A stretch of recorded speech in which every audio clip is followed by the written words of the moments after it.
19 years together, nearly 2 decades. To the world, they seemed like the couple that had cracked the Hollywood code. Nicole Kidman and Keith Urban weren't just a love story. They were the love story, the kind of rare partnership people pointed to as proof that lasting marriages in the spotlight were still possible. But then, last month, everything collapsed. The headlines weren't just whispers of a polite parting. They were thunderclaps, announcing a breakup that didn't feel mutual, didn't feel measured. It felt like a door slammed shut, violent and final. And the heart of it? Sources insisting this wasn't a carefully planned, conscious uncoupling. It was brutal, one-sided. Nicole, blindsided and devastated, clinging to the marriage until the very last breath of it. That alone reframed the entire narrative.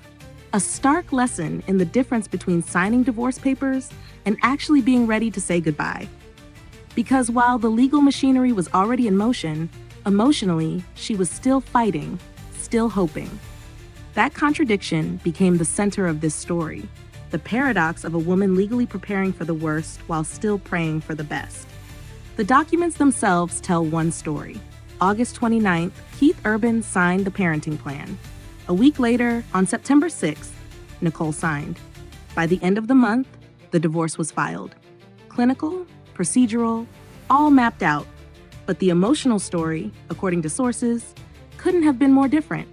Nicole's signature didn't mean acceptance. It meant preparation. A mother covering her bases for her daughters, even while she still dreamed her husband might come back to the table, still believed the marriage could be salvaged.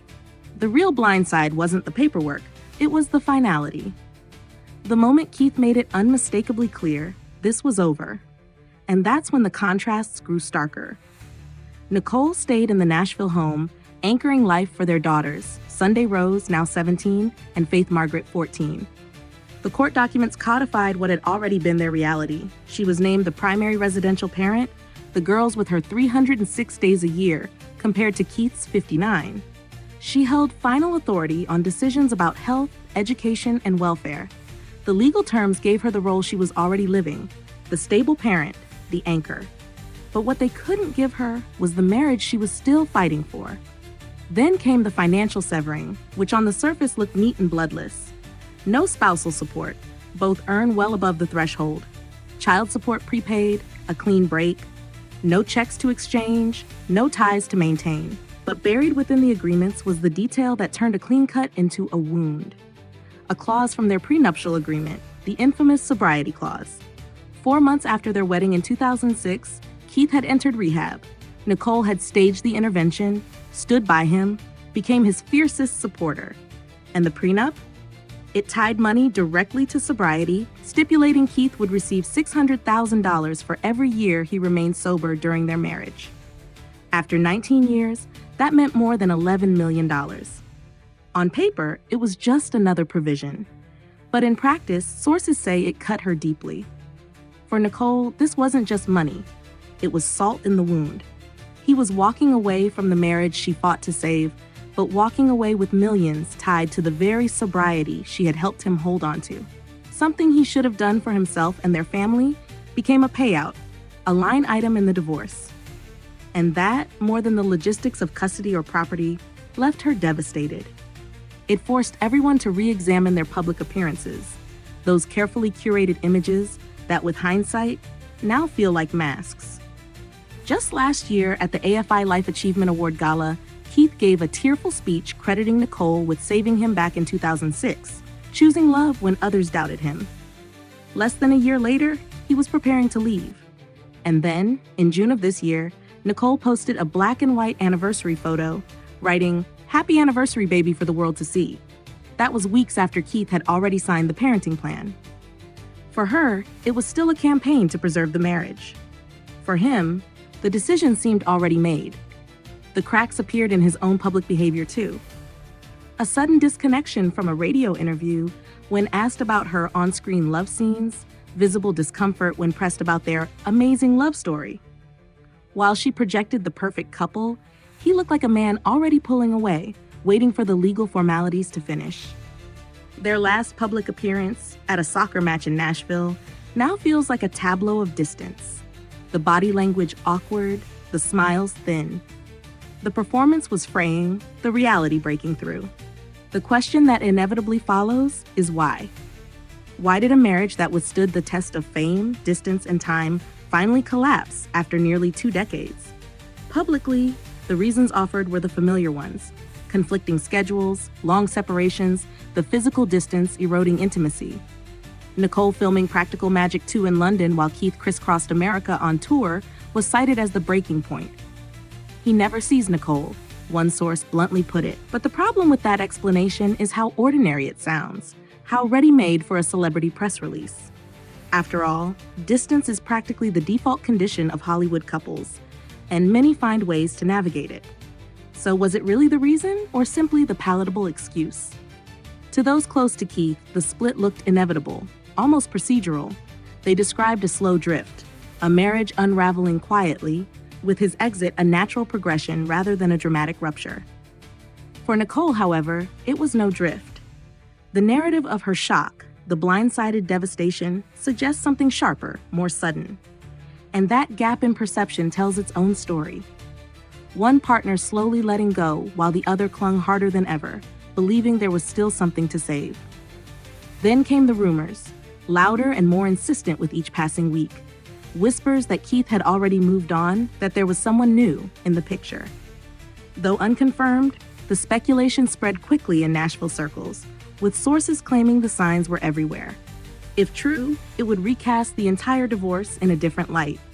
It would explain the speed of his legal maneuvers, but the finality that left Nicole staggering, and the rawness of her reaction. A gradual drift doesn't leave someone shattered. Betrayal does.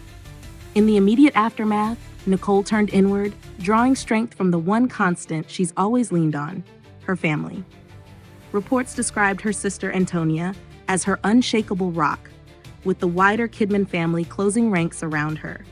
They created a cocoon of resilience, reinforcing her role not just as a global star, but as a mother, a woman anchoring her daughters' lives through the storm. And this is perhaps the defining feature of Nicole's response.